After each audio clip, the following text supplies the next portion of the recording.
ప్రజాకవి అందశ్రీ గారు మరణం అనేది యావత్తు ప్రపంచంలో ఉన్నటువంటి కళాకారులకే కాక తెలంగాణ తల్లి కూడా తీరని దుఃఖాన్ని మిగిలించింది. తెలంగాణ తల్లి విముక్తి కోసము అందశ్రీ గారు తన రక్తాన్ని సిరా చుక్కలుగా మలిచి మాలాంటి కళాకారులకు ముఖ్యంగా ధూమ్ధామ్కు ఎన్నో అద్భుతమైనటువంటి ప్రజా పాటలు ఇచ్చినట్టు వ్యక్తి. ముఖ్యంగా మాకు మార్గదర్శకు కూడా ఇక్కడ నాగరాజు నేను ఇద్దరం కూడా 2001లో ధూమ్ధామ్ మొదలుపెట్టినప్పుడు ఒకటే మాట అన్నాడు, నానా మీకు 2 అక్షరాలు ఇస్తున్నా ధూమ్ధాము, అలాగే మీ ఇద్దరు ఇస్తున్నా, ఒకరిది ఆట ఒకరిది పాట కావాలి అని చెప్పేసి ధూమ్ధాము అక్షరాలు రూపొందించడం మొదలుపెట్టి తెలంగాణ రాష్ట్రం ఏర్పడే వరకు కూడా మా ధూమ్ధామ్తో ముందు నడిచిన వాడు. ముఖ్యంగా అందశ్రీ గారు, నాకు వ్యక్తిగతంగా అందశ్రీ గారు అనేక పాటలను నాకు దక్కినటువంటి గొప్ప అదృష్టం ఏంటంటే 1993 నుండే నేను బీఈడి చదువుకున్నటువంటి కాలంలోనే అందశ్రీ గారు అప్పుడప్పుడే పాటలు మొదట్లో జానపద పాటలు రాసిండు, అద్భుతమైనటువంటి పాటలు. వారి మొదటి పాట కూడా నేనే పాడిన.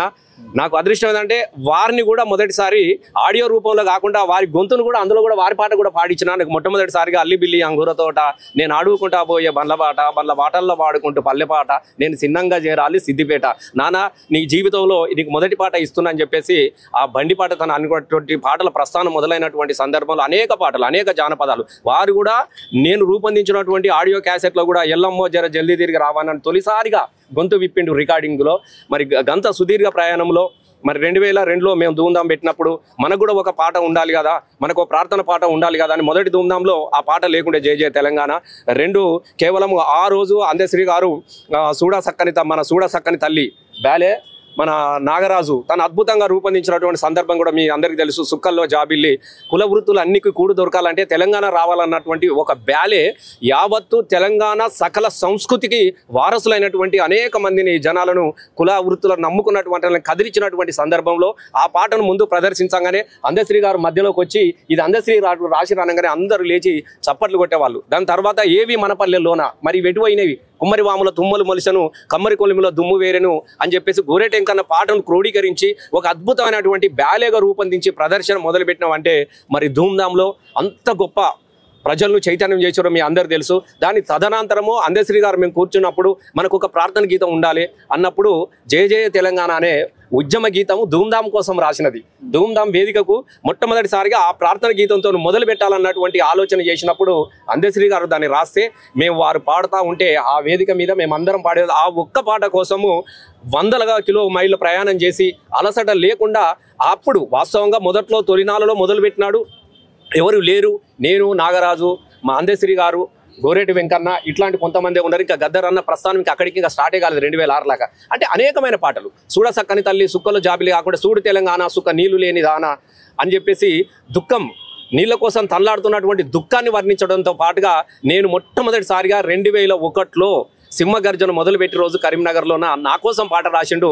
అరే గల్లు గల్లు గల్లు గల్లు గజ్జల మోతో అన్నల్లారావో సెల్లెల్లార గవ్వల మోతో అన్నల్లారావో సెల్లెల్లార అరే మండుతున్న గుండెలన్నీ దండుగట్టి దరివేసి ప్రతినబూనె తెలంగాణ పట్టాభిషేకానికి చల్ అరే కమం మెట్టు కోరుగల్లు కదులుతున్నదో అన్నల్లారా అని చెప్పేసి లక్షలాది మంది నాతోని పదం కలిపి కదం తొక్కుతూ ఆడినటువంటి ఒక అద్భుతమైనటువంటి ఉద్యమ గీతాలు.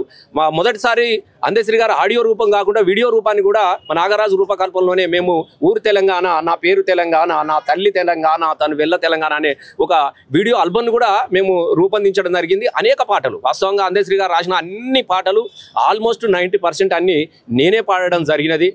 ముఖ్యంగా నాకు ఇవాళ నేను ఈ స్థాయిలో ఒక పాటగానిగా ఒక ఆటగానిగా తెలంగాణ ఉద్యమ కళాకారునిగా నిలబడడానికి వెనుక అందశ్రీ గారి కృషి ఎంతో ఉన్నది.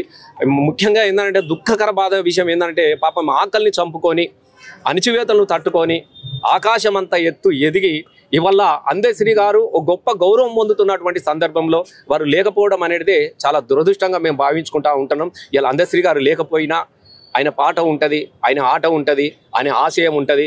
ఎందుకనంటే నాకు తెలిసి ఎలాంటి చిన్న అలవాట్లు లేనటువంటి ఒక మహాయోగి అందశ్రీ గారు. చాలామంది కళాకారులకు చాలా అలవాట్లు ఉంటాయి. అసలు నాకు తెలిసినటువంటి మహా కళాకారుల్లో ఇద్దరు ఏ అలవాట్లు, ఒకరు గదరన్ అయితే ఒకరు అందశ్రీ గారికి ఎలాంటి అలవాట్లు లేనటువంటి ఒక మహాయోగి. మరి ఆ మహాయోగి ఆ శిఖరం కూలిపోవడం అనేది చాలా బాధాకరంగా ఉన్నది. తప్పకుండా రానున్న రోజుల్లో అందశ్రీ గారిని ప్రజల గుండెల్లో నిలబడేటట్టు తప్పకుండా మేమంతా కూడా కుటుంబానికి అండగా ఉంటాము. జోహార్ అందశ్రీ, జోహార్.